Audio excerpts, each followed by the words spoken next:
Happy Monday and welcome to episode 91 of the Jazzy Conversations with Jazz podcast. As you know, since you are here, you know that I am your host, Jazz Bennett. What I want you to do is let me know where you are watching from. As soon as you join this chat, I want you to be very interactive with tonight's show, as you are with every single show. In order for you to keep up with the show, I need you to do a few things. First and foremost, I need for you to make sure that you are following me on IG, Facebook, YouTube, and all podcast platforms. That's at Jazzie, Jazzie, Conversations with Jazz. Make sure that you are subscribing. And while you are subscribing, go ahead and hit that notifications bell on YouTube and all of your favorite podcast platforms. I have opportunities for you as a business owner to partner with the Jazzy Conversations with Jazz podcast. And if you want to know all about the opportunities that you can partner with my show, with me advertising your product or your service, it's very simple. All you have to do is email me at jazzieconversationswithjazz@gmail.com. Listen, this is a fantastic Monday.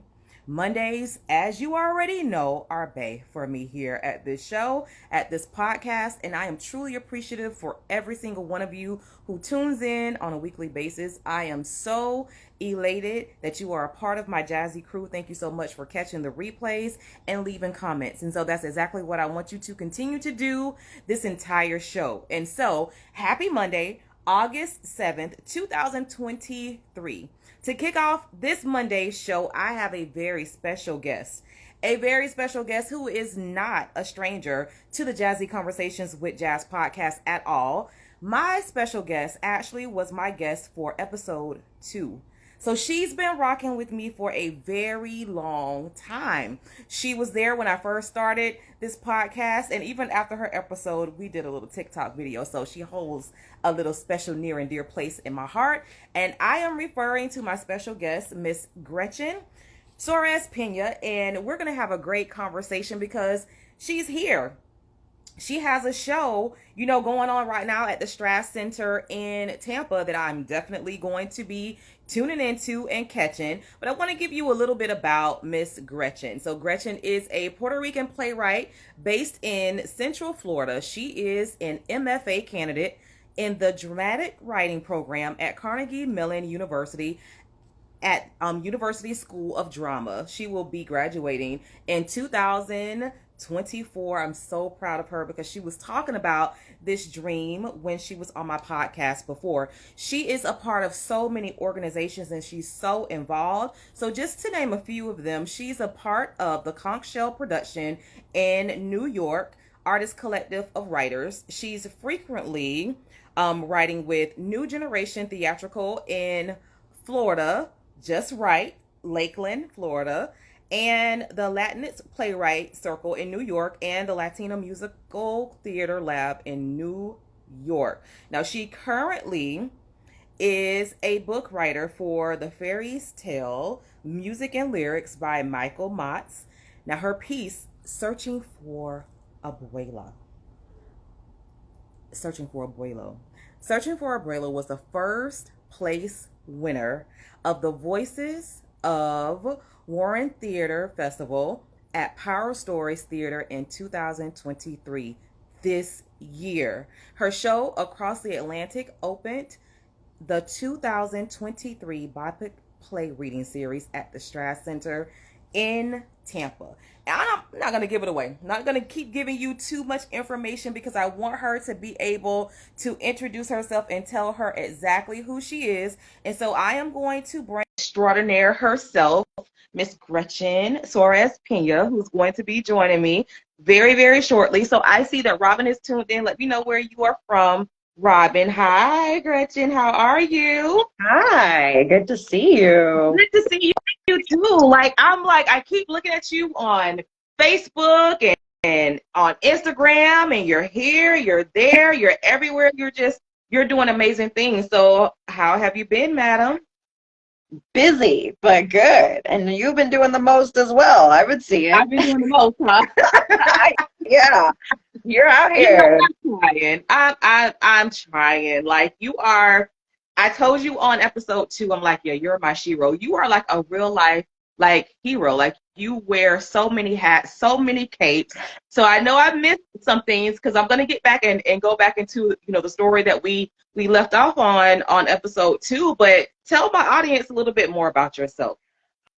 Oh, geez. Well, I am a playwright, and I guess I'm also a dramatic writer because I'm also writing screenplays as well. So I'm going into that field. Currently studying at Carnegie Mellon. I go back in a couple weeks, but I guess the biggest thing is that I just had a show at a virtual festival that just won, and it's being done live. I saw that you said the Straz. It's not the Straz. It's Stageworks Okay. in Tampa. It's Stageworks Theater. They're like the oldest like professional theater company in Tampa Bay. But it's for collaboration with the Tampa Bay Theater Festival, which is also happening at the Straz. So it's like multiple theaters together. They're HCC, all that kind of stuff.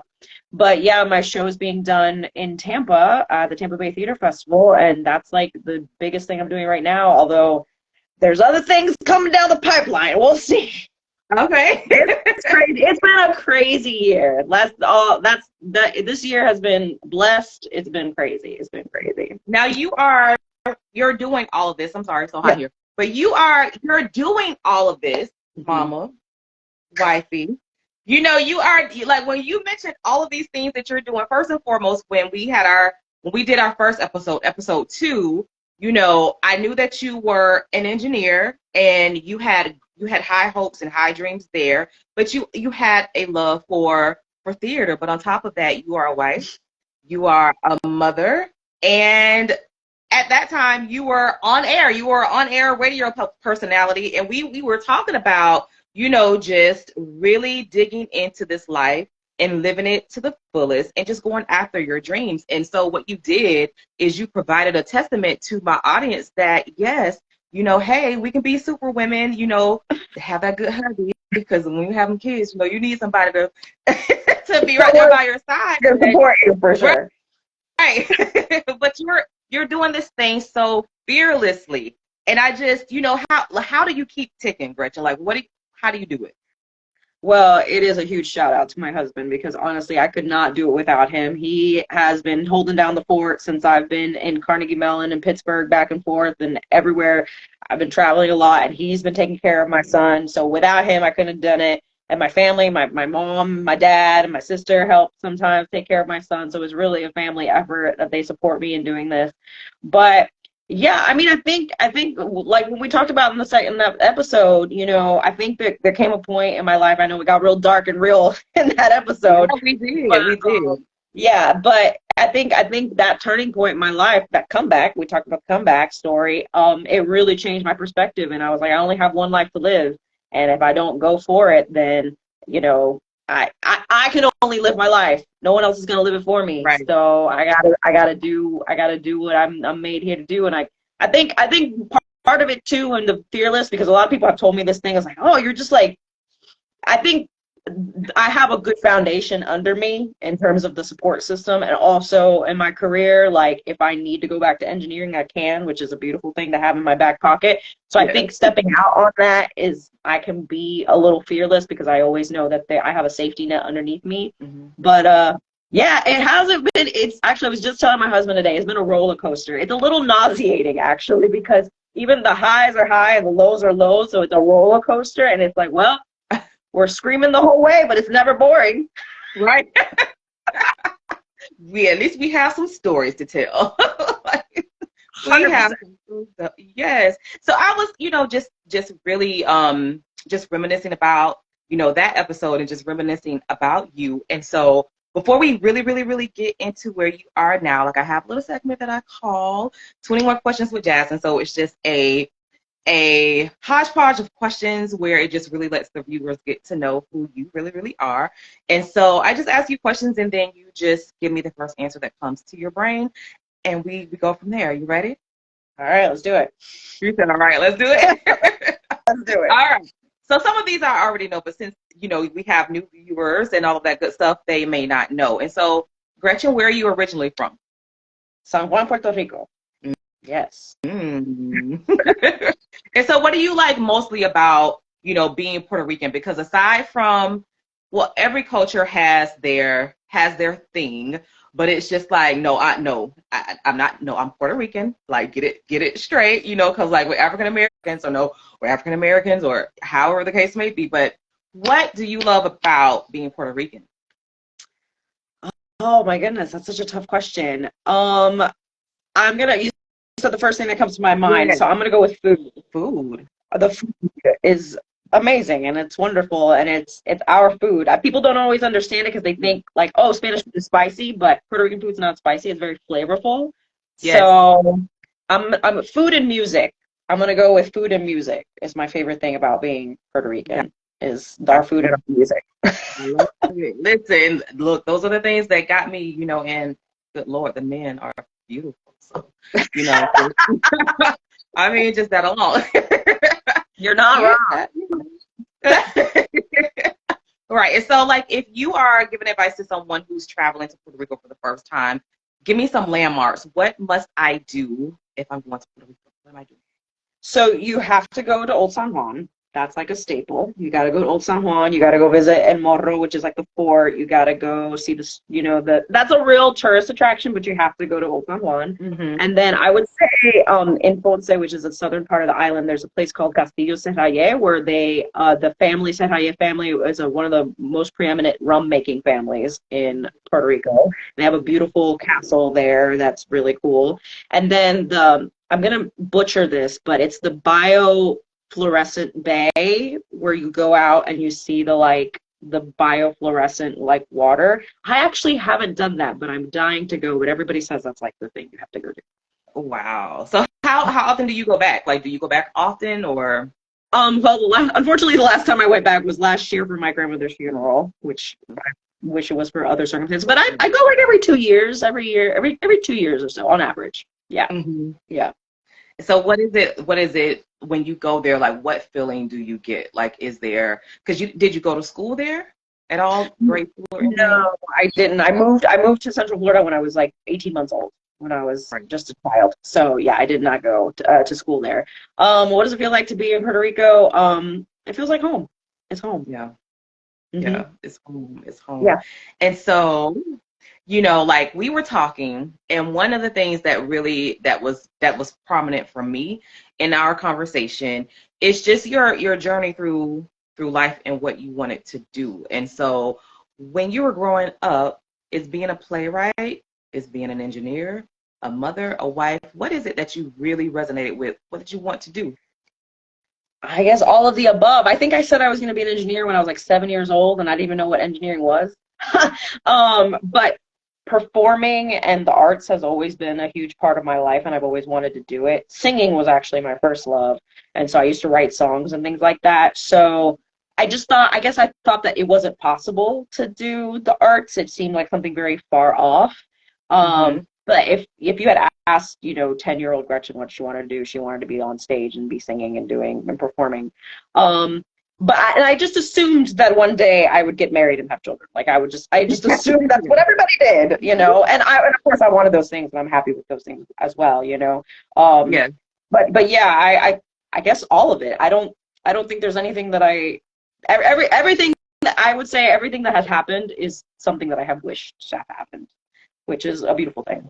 And that's amazing. That's truly amazing. Like, we're gonna really, really dive into that. And then, like when I think about, you wanted to be a singer and you wanted to be a dancer, like who were your icons at that time that really made you want to go there?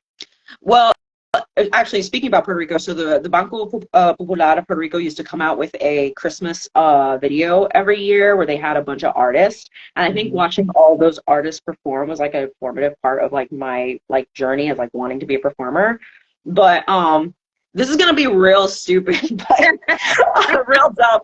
But I was when I was a kid and like a tween, I was a big Olsen twin fan. Oh. And so like seeing them do their thing. Well, I think like the same generation that was like obsessed with like Miley Cyrus and Hannah Montana. I think I was the generation that was like, oh, the Olsen twins, like because they're only like 6 months older than me. So I always thought like, oh, I want to be like the Olsen twins. Like I want to have my own show and things like that. So That seems real silly, but that's probably it.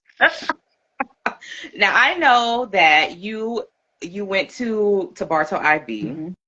And you're like, I know that you're very smart. You're intelligent, and you're able to. I know that going through that program, because we talked about it before, going through that program, it's like you have to know everything, like from A to Z. It's like your concrete, sequential, and maybe sometimes you're sporadic as well. But typically, kids who go through that program, they're pretty much focused, and they kind of have it all mapped out. So this question, just simply ask you, when did you like really realize, like, yo, I'm like really smart, like I'm kind of smarter than the rest of the kids?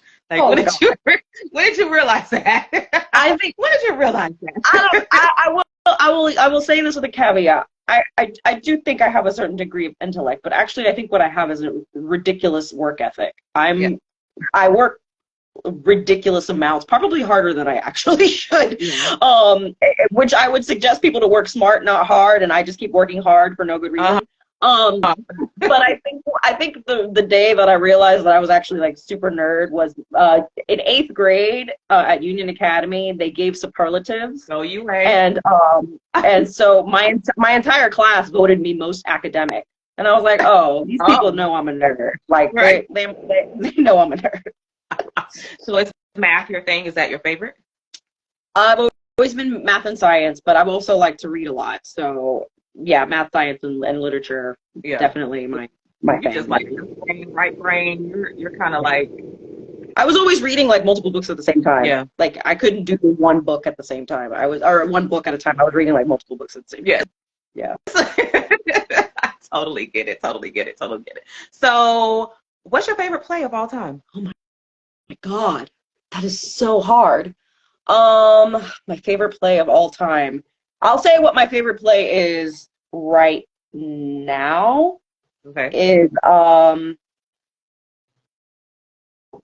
gonna say Tartuffe, which is a French play by Molière. I'm gonna say that's my favorite play right now. Is because I want to adapt it into like modern times. So, yeah. I was gonna ask you that. I literally was going to just ask you if you could be the playwright, or like you said, adapt it into a time now. What play would it be? And so, is that the only one that you would want to do? Yeah, it's funny because a lot of people are adapting Shakespeare's plays to like modern times, and I'm not actually. I think Tony Mervin is watching right now, and he's like my guru on Shakespeare. And I'm not that great at Shakespeare, but I think that if I were to adapt a play, it would be Tartuffe by Molière, because it has to do with like I won't get into that. It's very relevant. It's very relevant to the culture right now. Politics and I'll just say that. all the stuff. So I want to adapt that one. Yeah. So I would assume that, typically when you choose a partner, you guys have shared interests, you have to do whatever he likes to do, and hopefully they match. So I want to know, like, is your husband into theater? Like, is it something that he could just do without, or is it something that he actually loves with you? So it's funny because he grew up in a family of artists as well. Like his older sisters are musicians, both of them, and composer. And he played an instrument. He played an instrument as well, but he wasn't. And he did go to a lot of performances, and he did take like a drama class in high school, but that wasn't like his thing. And so when we met, like I would take him to all these plays and stuff, and like he liked it, but it wasn't like quite his thing. He's like, I'm used to this, right? I'm used to going to performances and being part of performances. But what's been really fun is over the last like decade, he's my main editor. So he reads all of my work. Okay. So he reads all of them and edits all of them. And so now he like understands the craft of theater and playwriting so much more. And so when we go see a show, like he'll make comments and I'm like, you got that, right? And so, and he actually 2 years ago, so we had our thing in October of 2021. That Christmas, his Christmas gift to me was that he wrote a play. Oh, wow. Yeah. Oh, wow. Very, very sweet. I love that. So, but the funny thing is he really loves video games, and I'm awful at video games. But at Carnegie Mellon this fall, I'm going to take a video game writing class. So I'm going to learn about writing video games. Yeah. So like the backstory to the video game of how it all happened and all of that. Like that. Wow. So there's a career in that. Oh yeah, there's a huge career in that. So like people will code and design the video games, but then you have people who actually are TV writers, playwrights, people who write the story. So like write the dialogue and stuff that happens in a lot of these video games. So I'm like in honor of him, I'm gonna take a video writing class. I know parents, when they see this, I know that they are gonna resonate with me with this, because I'm just like, as much as my child plays video games and he just wants to be a gamer and that is just his life, I need to know this stuff, because then I can start talking to him more concretely. Like, listen, there are careers with video games, and this is why you need to learn how to write. You need to, you need to have an interest in writing. So, like, do you know people like in Lakeland or the Tampa area who actually do that now? Because I need to come out and talk to some of my kids. Not locally. I know a lot of them are in California, unfortunately. A lot of and actually there's one, I think, in Maryland. There's a big company in Maryland that does stuff. But I mean, I'm a big believer in just reaching out. So his favorite video game like company or whatever, like reach out and be like, hey, I'm interested. Who do I talk to? And that's the thing, is a lot of people are willing to like talk, especially to kids. They want to talk to kids about what they do. But tell them to learn how to code. That's the only thing. My biggest regret in life is never learning how to code. I mean, I knew a little bit. I know a little bit on how to code, but learn how to code, learn how to write. You can be in the video game world. But there's a career there. Yes. I absolutely, dang it, I'm fascinated by that now. Like I want to do some research on that now. Like, that's going to be my task as a mother, to do that. When you go back and I don't know if you've ever been in a setting where you have to, but let's just say if you haven't, what would you say if you are in a group full of aspiring high school kids, and they're trying to get inspiration about their life, like what are they gonna do? What would your advice to them be? My advice, and this is what I tell like my niece and nephew and stuff, is get a skill.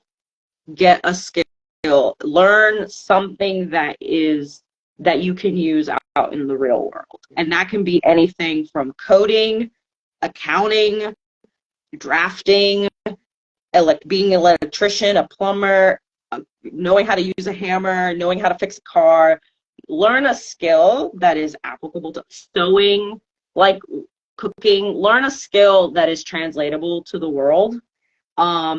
Because I find that a lot of people go out and they get a degree and they study and they learn things, which is great, like, but they don't learn a skill. And like, for instance, a skill would be like public speaking or teaching. So like you could learn everything you need to learn, but you're not able to translate that information to other people. You don't know how to teach it.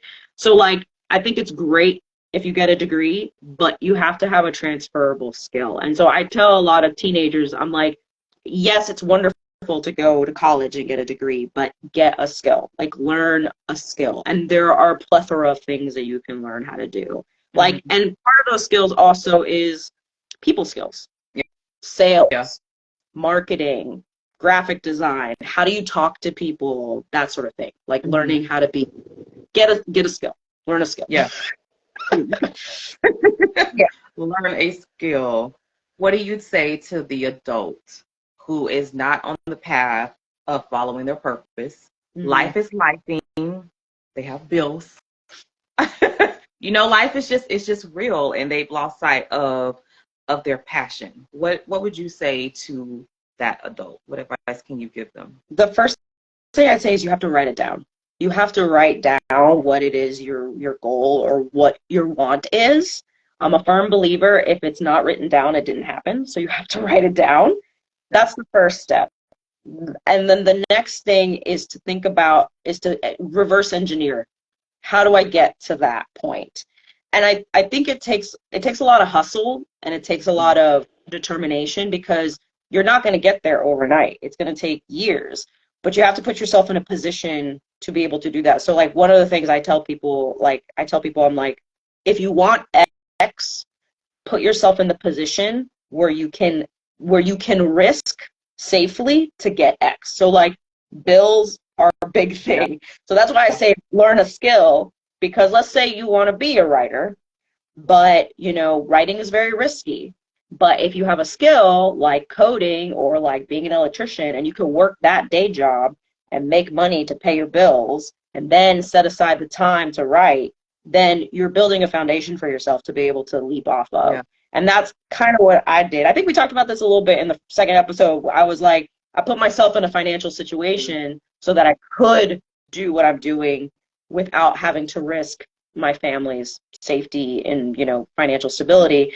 And part of that was because of the 2008 financial crisis. I was like, never again, never again. So I say for adults, like, you have to write it down and what do you need to build a foundation for yourself to be able to leap off? Mm-hmm. What obstacles are in your way? And sometimes people think it's like, oh, well, I've got these bills, and yeah, you have those bills, but sometimes you're nickel and diming yourself to death, and you're holding yourself back from those dreams because you're living for today and not for the future. And there's nothing wrong with living for today, but if you're always living for today, then you're never living for the future. And I feel like, and I'm weird, I think 10, 20, 30, 40 years down the line, I'm like, when I'm 85, where do I want to be? And I know that's a lot, but I'm like, every day I take steps to fulfill that reality. And I think that's what people lose sight of, is they're thinking about today